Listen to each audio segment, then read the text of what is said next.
Hi, and welcome to the Together podcast. We are your hosts, Mike Elliott and Courtney Wren. We'd love to dive into this realm of conscious partnership, conscious parenting. So we're so glad that you're here. Thank you for tuning in, all you regulars. We're so grateful to have an audience to speak to. Because of all of you, this allows us to fulfill our dream, our dharma. So thank you for tuning in. And please remember to though down in the show notes, there will be an email there. Send us the topics that you want us to cover. We want to speak to the places that are going to add the most value to you in your life. And we also invite you to forward the podcast on to 5 people that you think would really benefit from this. Who in your life do you think could really love listening to another couple be vulnerable and share about all things conscious couple, conscious relationship, parenting? Forward that on because we want to really spread the community and our network.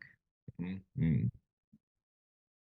And if any time throughout these episodes you feel like you're getting so much value, but you're like, oh, I'm needing more help and support, Courtney and I both have a couples container where we can support you 2-on-2. And we also do one-on-one individually. So if you resonate with Courtney, you're like, I need guidance, I need help, reach out. She's got a one-on-one container. Same for me. If you're feeling like you need some guidance to like step into that masculinity, or if you're feminine, you're needing that support from the masculinity, reach out to me. And I have a couple spots left in my one-on-one containers. Okay, let's dive into it. Today, we are going to be exploring this topic of you have a little child inside of you. Surprise. Or maybe not. And most of you, my hallucination, or the story I tell myself, is most of you understand this. You've already done parts work, you've done inner child work. Or maybe not. And there may be some of you that haven't. Yeah. And so this will be, my imagining, is a benefit to wherever you're at in relationship to it. It's an important conversation that needs to be repeated and explored, and talking about how does that actually show up in a relationship. Yeah. And it's actually divine timing because Courtney and I today, as we sit down to do the podcast, had some emotion come up, had some peace come up within our life, our relationship, and moving through all the emotions, expressing what's truly inside of there. We've really discovered, like, well, this is the topic. Yeah. Both of our little kids were present within the adult experience, and so we're going to dive in a little deeper on that, and maybe we'll bridge a little bit of kind of what played out today in little ways. And yeah, why don't we start off with what that means, like having a little child inside. Do you want to start us off? Well, and I was even thinking of painting the picture because here's the thing. So Mike and I do couples work together, right? So we support couples, and the biggest aha moment where things can shift, but also the stickiest, most difficult places always have to do with this piece, the inner child. Yeah. Because what's happening basically in relationship, and we can dive more into the specifics of this, but you have a couple and they're having a situation, they're having a disagreement, they're having a rupture, maybe they're both triggered. And in that place, what makes it complicated or what makes it tricky is, yes, there is some sort of dynamic happening in the present moment between you and your partner. But it's like 90% of the charge, 90% of why it's so big, why it's feeling so difficult, is because the inside is all of our previous material from our childhood, where the present moment is touching on that and reminding us of that patterning. And then it brings up all of the unresolved material. Now, what's important to understand in that is that then, okay, a percentage is about right now with my partner, but so much of it is actually about the past. But often we will have way more understanding of what's happening in the present moment than we do about where this package of feelings and sensations and charge is coming from. And so it can be really easy to take all of that feeling and just plaster it right onto your current relationship and onto this current moment. Yeah. And it's always a huge aha for couples when we help them really start to differentiate between what's actually happening here and what is actually from the past. And that's when they can actually start to make huge shifts. That's when things can shift, is when they have that awareness. Oh, there is younger material in me that is coming out. And then my mind is taking in this moment and making it about this moment. Yeah, a good way to filter through these moments is this questioning is of like this reaction, this energy that I'm feeling and experiencing right now. Is this in right proportion to what's actually happening right now? Mhm. That's a really good way to filter. Like if there's this huge wave of energy because there was like a, a dirty plate left in the living room, Yeah. Yeah. then if there's like this huge wave of rage, mm, most likely Yes. that's like maybe 5% of what's actually happening. Yeah. And the other 95% is this is really reminding of childhood and Yes. some story, some experience that we had. Maybe like dad lost his shit because we left a plate in the living room, and just our unresolved younger child inside remembers that and then is like so activated seeing that thing in the present moment, but it's actually remembering the past. It's Yes. just an example. Yeah, and another way that we know the difference, like if we just were to talk a little bit about the difference Yeah. between like the inner child part versus, our healthy integrated adult, is if we encounter an issue in relationship from our healthy integrated adult, then we're going to be able to communicate about it. Maybe we have a feeling, but it just moves through, and then we're like, oh, I'm feeling upset about this. We communicate it about it. We're able to ask for our needs. If we have stuff coming up and we're not able to resolve it, if we have stuff coming up and we're Mm. not able to articulate it, if we have stuff coming up and it feels like this is an impasse and there's no way to work through this, all of those are a sign that we're in our inner child, because Mm. the healthy onboard adult is nuanced and can look at things in many different ways and can take in your partner's perspective and is able to see the bigger picture and is able to honor your feelings but also feel into other pieces, whereas the child is not. The child is very black and white. They can often only feel one big emotion at a time. Often they'll feel like there's no solution, there's no way through. There will be a rigidity or a collapsing. And so, in this way, when we're hitting those places in relationship, and for Mike and I, when we're watching a couple, that's how, because often they'll say, well, how do you know? Like, this could just be that I really legitimately am that mad at that plate, because people Yeah. will say that. No, I'm legitimately that mad at this plate, right? But how we know is because you're not able to resolve it, or like it's not enough to just feel upset about the plate. Mm. It's because, oh, there's much deeper material that's surfacing through this. And so it's really starting to also get to know inside of yourself, what does the healthy integrated adult actually feel like in you, and then what does it feel like when you're going into those younger parts. Yeah. And then the next kind of phase of this that's really important is how to work with it. Yeah. So what can happen is there can be these micro moments, because in intimate partnership we are going to like, this is where our younger parts are going to come up to the surface the most, Yes. because we're living in proximity, we're building an intimate connection, and the regularity and the consistency.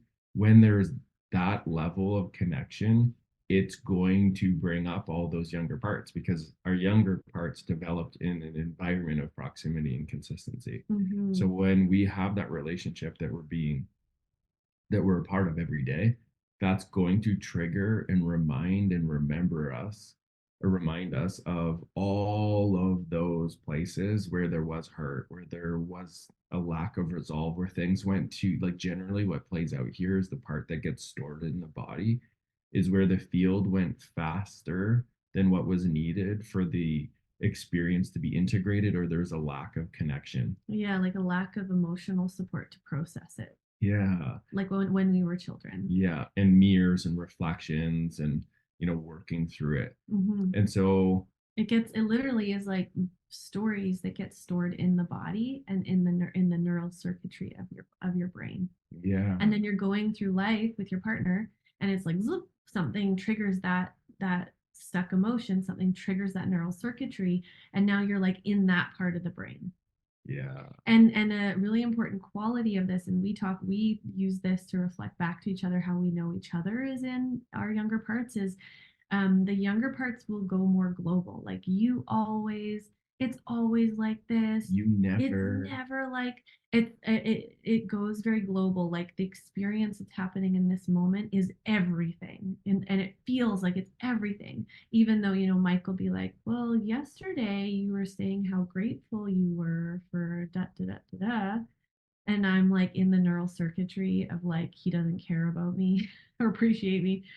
And and then it's like, oh, yeah, okay, well, from this part of my neural circuitry, I don't have any access or memory Yeah. of these other moments where we felt connected, where I felt grateful, where there was this beauty. I like completely lost touch with any of that. Mhm.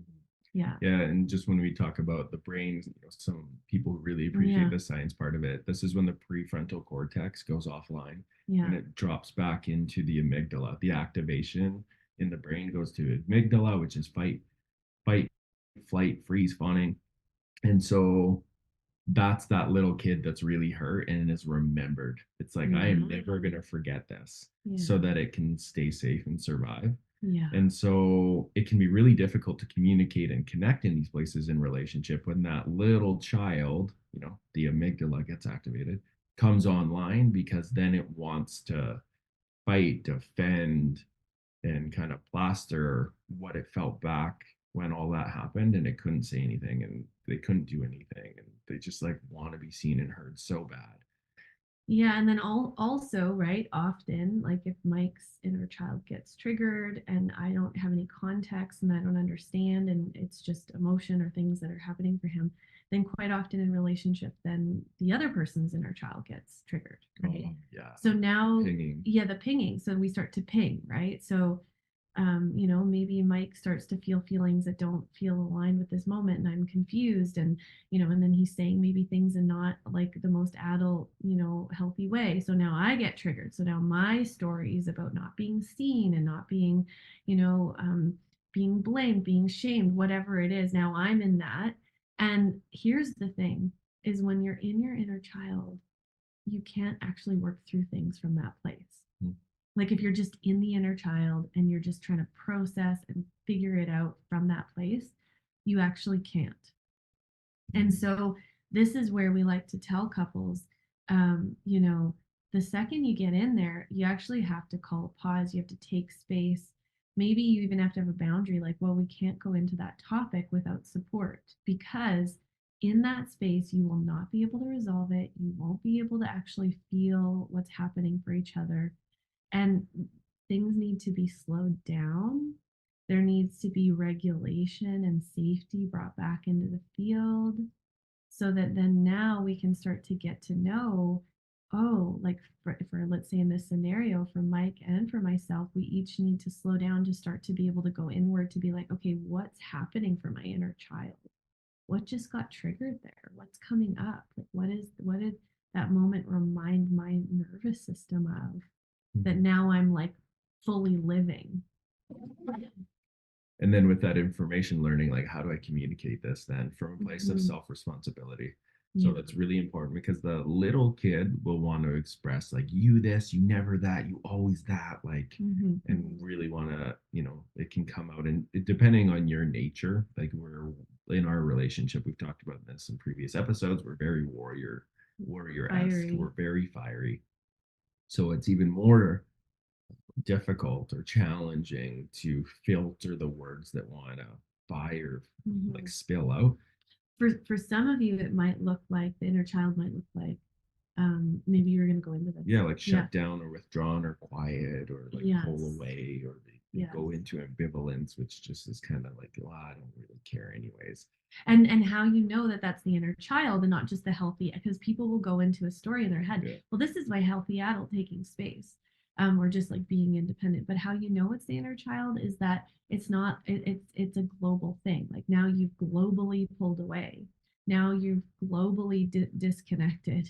Now you're, if it's the healthy adult, they would be like, oh, I need to take a little space and then I'm going to come back and I'm going to, the global is I've totally frozen you out.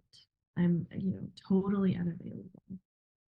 I've globally disconnected. Yeah, the adult is always moving towards connection Mm-hmm. or momentarily moving towards space so that it can bring resource back to connection. It's always nurturing the bond, it's nurturing the together space. Yeah, or if it goes into nurturing self, it's not in a disconnected way. It's like nurturing self while staying connected with space.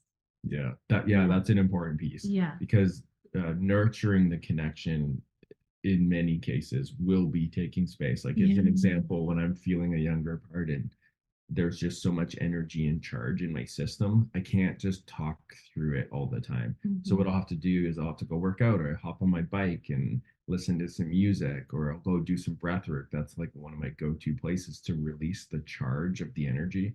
Because once that amygdala gets fired and that little kid's online, it's like, whoa, your whole system is full of cortisol. For some people, they do need to have to discharge that energy to come back into the prefrontal cortex and then now have a mature conversation. Yeah. And I want to go into this a little bit more, just in a little bit more detail about the way that this works. Because one of the things I've noticed people can get confused about when I'm working with them is, what do you mean? Like I metaphorically have this little child in me?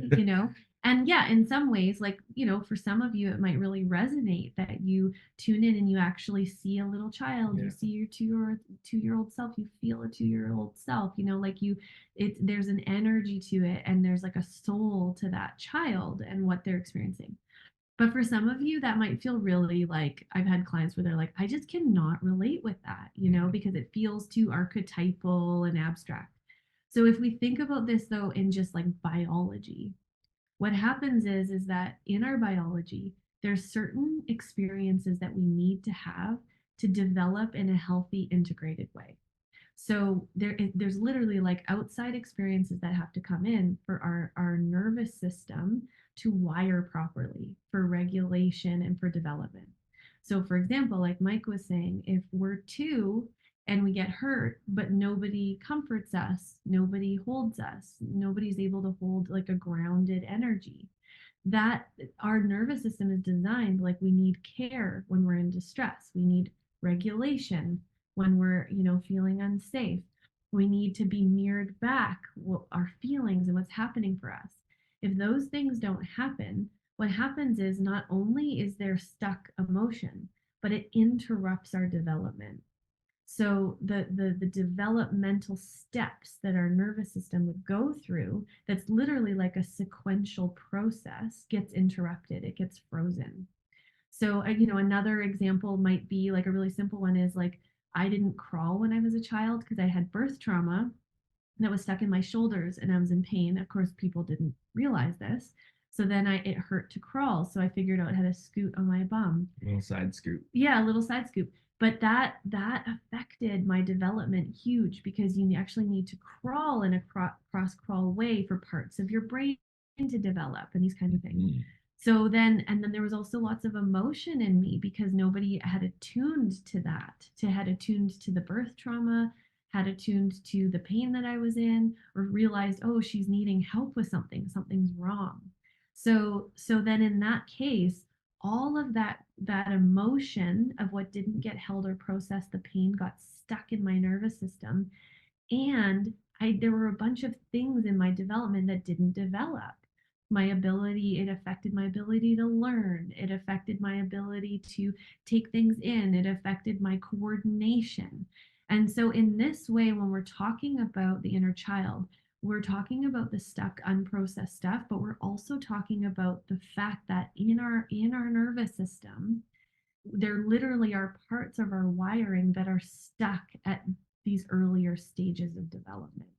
So in this way, in the neural circuitry, it's like certain parts of us, maybe emotionally, for example, like if you weren't supported emotionally, it might be that when you go into your emotional self, the neural circuitry is like a 2-year-old, or parts of it's like a 2-year-old and parts of it's like a 6-year-old. And this isn't in an abstract way. This is in a developmental way that emotionally what will happen in your body is you will experience emotions like a 2-year-old. Mhm. And what's cool though is that when we go back and we become aware of that, we can start to bring in the experiences that we needed that didn't happen that can help that development complete. So if the wounding was, no one ever met me in my emotions, I didn't learn how to actually feel my emotions, I only know how to shut them down. Then, when we start to go in and feel them, there's a 2-year-old in there, there's a 4-year-old in there, and that's the way we're relating with our emotions, which is like explosive and this kind of thing. But now all of a sudden, we can start to learn how to feel those emotions, to notice them, and then our partner can become an ally because now they can come in and offer empathy, they can offer reflection, they can offer touch. And all of a sudden now it's like, oh, my nervous system, my development can complete in a fuller way because we're bringing consciousness to that. Yeah, and it's, in this example Courtney's using with her side scoop, Yeah. like if she then gets the support and the attunement to those parts around her birth trauma, which God, she's done so many layers of that, well, then that part of the body Mhm. can grow up. So it's like that 2-year-old Courtney actually, grows up to, Yeah. well, maybe 2.5 with the next thing, like Yeah. that part of Yeah. the development grows up. And Yes. so It this, integrates. so like on the tangible, palpable level, like the actual science of it is how the nervous system stays frozen or stuck in that stage of development. And then when we go and give it those ingredients that we're missing that are needed to develop appropriately, that part grows up. It rewires. It Our nervous system's rewires. like, oh great, I've got the information. It like activates the healthy blueprint that's in the nervous system. Yeah, like an example, I'll just use an example that I think can relate with a lot of people out there is, in elementary school and in high school, I never had the experience to like standing up at the front of the class and speaking something, Mm. sharing a presentation or speaking my truth or sharing something I was really passionate about. It's not an experience I had. So a part of me, because that would be an appropriate part of development, is being able to express oneself in front of other people. Mhm. And so because that experience didn't happen, there was so much fear around ever doing it that that part of me stayed stuck and frozen. Let's Mhm. say elementary school, let's say like grade 4, however old you are at that phase, that part of me could just that part of me just stayed stuck there and frozen in my nervous system. But then as an adult, understanding that that's from my past experiences of like, I'm so afraid of this because now I'm an adult and in my nervous system, I don't have the capacity or the resilience to stand in front of anyone and share what's true for me. I'm terrified. There's too Mhm. much anxiety in my body. Well, you're a little I'm a kid in little that moment. kid. You're not an adult. You're in an experience of being a little kid. Yeah, Yeah. because it would be so healthy and appropriate to just like stand in front of a group and speak what's moving through me and Mhm. guide or lead. Those are adult qualities, but I didn't have that. And so when we bring in this inner child piece, it's like recognizing, oh, there's an experience I now need to move myself towards. And how this looked for me is moving towards a soul coach and a spiritual coach and therapists and coaches and having those younger, tender, vulnerable parts held and supported and seen. So here's that little Mike that was like terrified and so anxious to speak what was true for him because I didn't have somebody like guide me in and hold my hand and reassure me and help me. Co-regulation. Co-regulation. Those things didn't happen. So when those things did come in, all of a sudden my nervous system developed. It matured, Mhm. and then it became instead of whatever age it started, let's say 6 or 7 or 8. That part then grows up and like, oh, now I'm 10. Oh, but I'm still really vulnerable around this. So I practice it a little bit more. I go and I speak in front of a group. I join a men's group and I start speaking in front of people and work through the anxiety. The language I use here is parent that little guy, Mhm. recognize the anxiety and me breathe through it, lean into support, bring the parts that are unexpressed and unacknowledged, make sure that happens in relationship because that's where it needs to happen. The repair has to happen relationally. Oh, and then great. Now I'm 15. Now I'm 18. Okay, now I'm 21. Oh, great. Now I can stand on stage with a mic and I feel confident. Oh, Mhm. I've grown up. That part of myself because I parented it. So this is Mhm. how the different ways it can show up. And Yeah, like, can I Yeah. give an example with the example with me with my shoulders, right? Yeah. Was, there were just a few different layers. Like one was processing the terror in my body from the birth trauma, right? And Mm. and having holding and love and presence of my partner and of somatic therapists, and I did some womb surround work and some medicine work and different pieces to help hold the terror that was stuck in my body around that, and to piece together what had happened in that, where I'd almost died.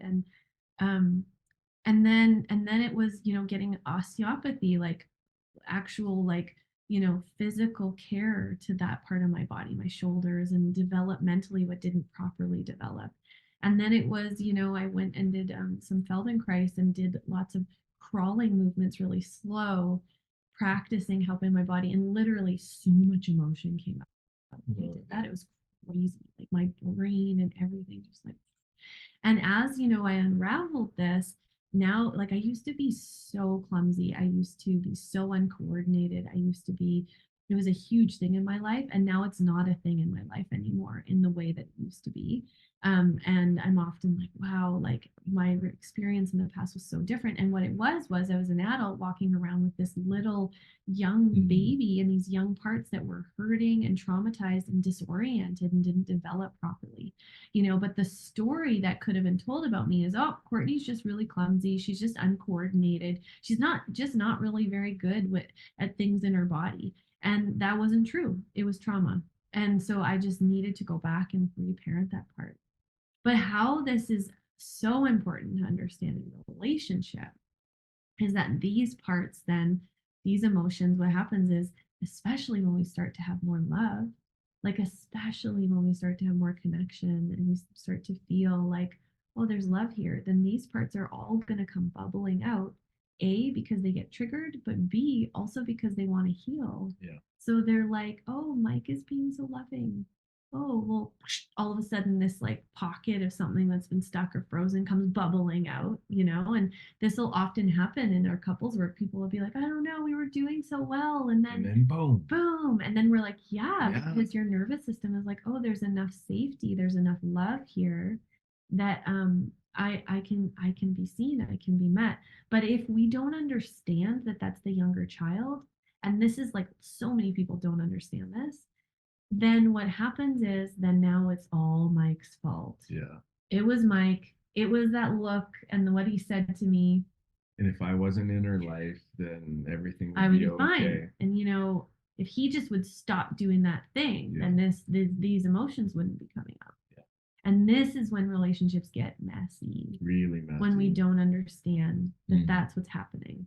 Which, not to go right down this path, but just what comes to mind there is I feel like that's why there's such a culture that's developed around swiping left or right. I don't know which way you swipe, but Oh, just where it's like swiping through people and there's these short oh, little I see. engagements where people are physical but then it's like, whoa, then now the next one, because it's like the discomfort of moving through all those younger parts in the body of like, yeah, relationship, guess what, everyone, if you're tuning into this, this, it's hard Yes. there, and it's beautiful and it's fruitful and it's incredible, and it's this invitation to take radical self responsibility for all the feelings and the emotions that come up when engaging with another person, Yeah. and taking back all those projections that are being placed on the other person that is about your past. It's not about them. Small percentage about them, mostly about The past. mom, dad, siblings, uncles, aunts, the hurt that happened in the past. And if you're still skeptical, I'm guessing most of you get this, but I'm just going to speak to two ways that the skepticism can come up. One version is the person who's like, there's this strange thing that happens whenever I'm in relationship. Like I keep just attracting the wrong partner because I'm in relationship and we get to know each other more, and then all this stuff comes pouring out. Well, that is always going to happen. Yeah. That is always going to happen. It can't not happen. I'll explain though what it might mean if it's not happening. Yeah. But that is going to happen. So it's the conscious relationship is not about that not happening. The conscious relationship is, how do we move with it when it happens? How do we be with it when it happens? Because we actually want that to happen, because that's actually how we heal. That's how we're healing all the generational trauma. That's how we're rewiring. That's how we're moving into more intimacy. And so let's say you have the version where you're like, well, that isn't happening, like everything's just good. And, the question that I would have for you is, Are you deepening in intimacy? Yeah. Are you getting closer and closer and more vulnerable? Are you growing? Because the other thing that can happen is people can end up in a dynamic where they're in a parallel relationship where, they're polite maybe and things are good Nice. and nice. But what we would challenge is, are you deeply growing together? Are you healing generational layers? And it's not that there's necessarily something wrong in quotation marks about the parallel, everything's nice, but what we would say is that it's likely that that is actually an adaptive quality of your inner child. Yeah. So the way your inner child has learned to function is not to bubble over with all this stuff. It's actually instead to be nice and good and not to make waves. And do what the other person wants, and Yeah. everything will be okay. And everything will be good. So But so you just get really good at making sure everything's okay. But underneath, yeah, there's just a underneath, there's just this deep loneliness, this yeah. self-abandonment. How I see this with the people that I work with and clients, it's, oh, like I've been in relationship, I hear this one so often, you know, somebody will hop on a call and they're like, I've been married for 20 years and I feel so alone. Yeah. I feel so sad. I feel Yeah. like there's no hope and there's no good men out there or no good women out there. And this is like, that's just that little child that never got the experience in relationship to be welcome, to be attuned with, to be, To have to feelings, to have be messy. feelings, to be like, so that all of us can be welcomed. Yeah. Like, this is the whole benefit of, really wanting to figure out this inner child work in relationship, because there's a lot of people too that I come across where they're like, oh, I love that little inner child in me. I've done so much parts work, but relationships just don't work. Or they attract a relationship that's really amazing. And then a month in, they're like, I'm out of here. They're not mature enough. They don't have whatever. And that might be true. And generally, it's a mirror and reflection of, you've gotten so good at living in your own world and reality, but you haven't developed the skill of how to actually move through those younger parts as they start to come up together. Because that's the ultimate spiritual practice. Yes. Like, we aren't the monks in the mountain anymore meditating Yes. and being in solitude. Where we're at collectively, the invitation is for all those monks inside of every one of us is to come down, get in the car with your partner and drive through traffic and learn how to do that in a good way. Yeah. Without flipping the bird and getting out and wanting to punch people and like fight with your partner. Yeah. Like, or fart. or fart. That can bring stuff up too. And this is the invitation. This is what we're inviting you on. Yeah. Like, stay in the car, get in the car. Yeah. And like, learn what does come up being that close Yeah. in traffic. Like, all those younger parts will come up. Like, do you maybe, like, here's a question. Do Yes. you end up moving away whenever your partner goes into a younger part? This is, Uh-huh. and this is huge in the conscious relationship world and the spiritual world, is there's this thing where it's like, oh, they're in a younger part, and then there's like so that's your shit, you need to deal with it, and then Yes. moving away. Yeah. And on a layer, yeah, like, if I'm not going to take responsibility for my inner child at all, and I just keep throwing it at Mike, yeah, it would be appropriate for him to have a boundary. But Or leave. the coldness and the pulling away and like, that's your shit, that's not relationship. That is parallel relationship. That's not intimate relationship. In intimate relationship, we want to actually start to move towards our partner and understand that we both have these kinds of pieces. And one of a spiritual teacher, I can't remember who, but I loved it. They said, there's a way where we can be spiritual and cold. And then there's a way, but that's not actually spirituality. Spirituality, like true spirituality, is where we're being broken open into deeper and deeper capacity for compassion and empathy. And so it's to, I feel like there was Matt Kahn. Hmm. He kind of speaks to it. Okay. Sorry, Yeah. keep going. And so yeah, I think it might have been Tara Brock. But the thing is, Tara though, Brock, is yeah. that it's likely said by lots of Yeah, totally. Because spiritual that, yeah. figures. That's Because spiritual truth. this is what it ideally looks like. I go into an inner child part, and actually, this just happened before the podcast. Yeah. And Are you angry? I got triggered by something that did happen with Mike. Like, Yeah. he felt hurt, so he said something That was completely inappropriate and hurtful. icky. It was hurtful. So then I sat here and I started to cry. And in my inner process, I'm aware that Mike said something hurtful. But I'm also aware, like, okay, I instantly, when there's more emotion and it's deeper and it's bigger, I'm like, okay, I'm going into a younger part. And so then inside of myself, I'm just getting curious, like, okay, what is this? What's happening here? What's bubbling up here? And in that moment, where my reaction, what I'm feeling is so much bigger than the little comment that Mike made. He could be like, oh, well, this is your stuff. And so you just need to go deal with it. But instead, he sits here, he breathes with me,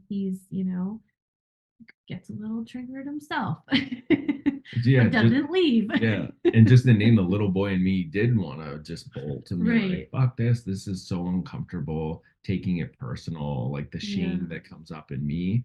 And like she said, my work is like, ooh, okay, watch all that, watch the little boy in me story that comes in is taking this personal. This isn't, this isn't about dad. Yeah. This is about Courtney and she's having an experience, and there are pieces here to take responsibility for. So just keep breathing, feeling just to give you tangible how to work with this in the moment, feeling the weight of my body on my seat, looking Yes. outside and looking at the trees, and be like, don't say all those things that want to come spilling out. Like, really hear what this is about. Yes. And then in my version, right? Like there I can feel the part of me that would just blame him for all of it. But instead it's like inside of me, I'm aware, okay, like most of this isn't about Mike. There is a hurt with Mike. But then it was like feeling deeper into the layers of what is it that this little one is feeling that they haven't gotten to say, that they haven't gotten to express, that hasn't been met. And can I find words to articulate it? In a way that's not like you asshole, but more like this is the deeper layer of what's coming up for me. Like I'm feeling, and in the example that just happened for us, like sometimes I do an amazing job at being like, oh, this younger part's gotten triggered. In this last one, I knew that inside, but I wasn't able to articulate it. And, I ended up speaking from that little girl more and expressing from that little girl more, but then able to, like, oh, as it's happening, I'm inside and I'm like, oh, right, because this is what happened to me as a girl. That reminded me of da da da da da da da. But here's the gift, right? Is because I was able to be vulnerable and not just attack Mike and share what was there. And because Mike stayed and was present with me, then now that little girl is being met with something new, a new story. Like she was heard, she was met, she was understood. And but what's key is that I have to understand that it's not all my, like if I'm in the story that it's all Mike and this has nothing to do with my little girl, it's not going to be healing. I have to understand that in this present moment something new is happening that I can gift to that inner child. And by this I mean I have to have a conscious awareness of, like, oh, it's like sending it almost back in time so that all those numb, frozen, hurt parts of me can feel the resource that's here now. But if I'm in the story that it's all Mike, it's not going to be healing. Yeah, and a really beautiful thing that Courtney did too was there was a moment where she was expressing, and then she, stepped out of the studio and sat on the grass and just allowed emotion to move. And Mhm. that's such a beautiful thing, to allow the energy from those younger parts to start to mobilize Just feel it. and feel it, because what it invoked in me is like I got to watch the place where I'm like, whoa, there's a pinging here and I feel hurt in this. And where did all this, how did this all come to be? Like, where were the steps? And, in my process, I track back. I'm like, oh, I felt hurt. That's why I said the comment, oh, that then hurt her. And like, get to Hmm. parent that part of be like, oh, okay.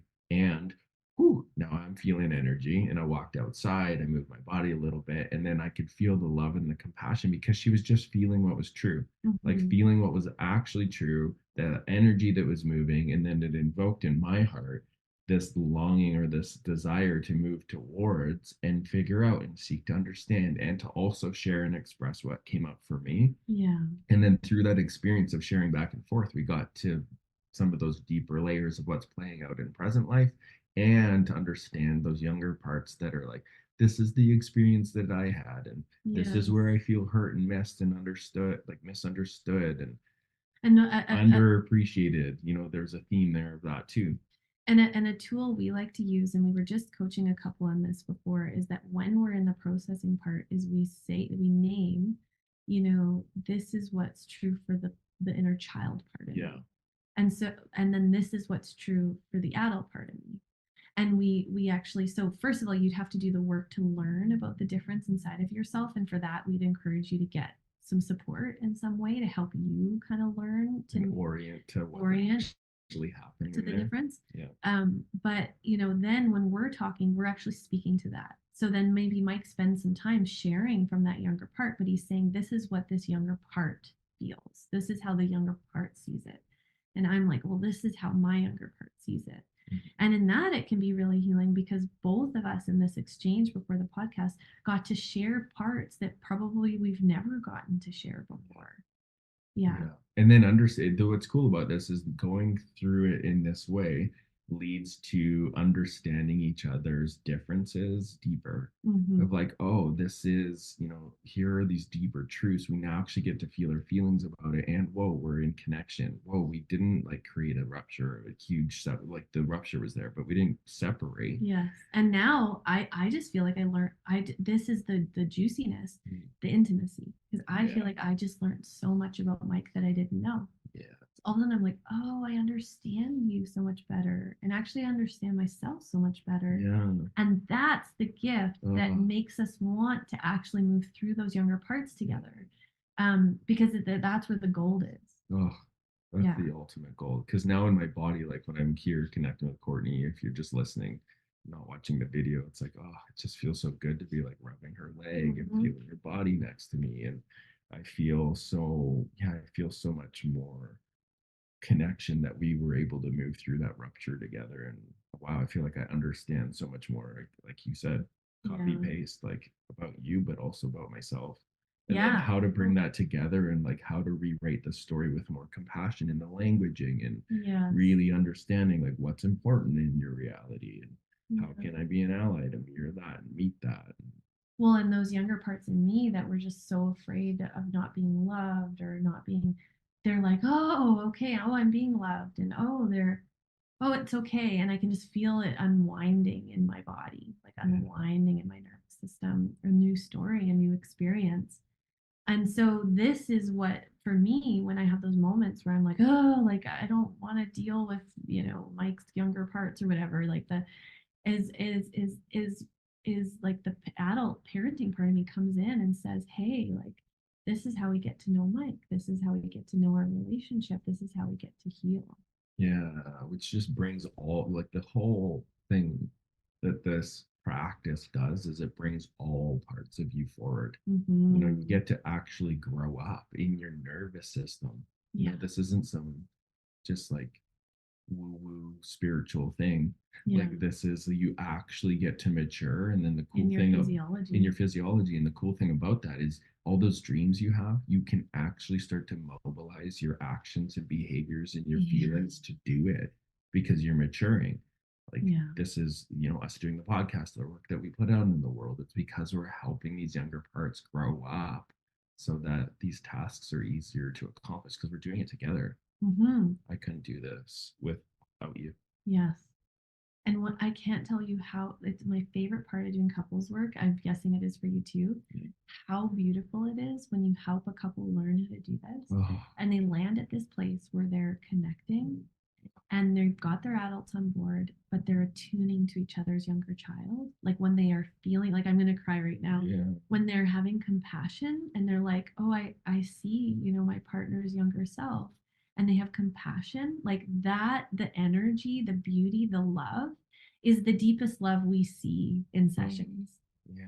And that's when I they cry every really, I time. know it's just so beautiful because they're fine. They're like, they're able to meet in their wholeness. Yeah. And it's like, oh, Oh, it's that's so the beautiful. And really, most rewarding. honestly, if you don't get to have that experience in relationship, you're missing out Yeah. because it's a whole other level of love. Yeah. Oh, Yeah. I want to go so much deeper, but we're at time. Thank you all for tuning in and just really encouraging you to explore and dance, communicate, bring these younger parts forward, but understand that they're there and what's this reminding you of. And what would be the rewrite? How can you lean in with your vulnerability and communicate with your partner what's happening there and seek to understand what's happening for them? And is there maybe a part of you that you think is your adult self Yeah. that is actually the inner child? Because those inner children are really good at pretending and acting as if they are grown up. Yeah. And again, like Courtney shared earlier, simple place to look at or simple way to track it is if they see it black and white, Yeah. always, never, like, Yeah. really take a look at And that. that's where getting support is super helpful because I've needed someone outside of me to be like, I think that's an inner child, not your adult. And I'm Yeah. like, oh. Yeah. Me too. Need Yeah. those mirrors and We need those reflections to mirrors, hold us accountable. We all have blind spots. all of us. So thank you all for tuning in with us. I hope you gained value out of this. And please remember to share it with some friends on social media. Send it to a family member, to your partner. Invite them in to connect in this place and learn and grow together. Yeah. And please remember to also give us a 5-star rating. And we'll see you on the next one. I love you. I love you. All of you. All ages and aspects of I'm learning to love all the different little people in there. it.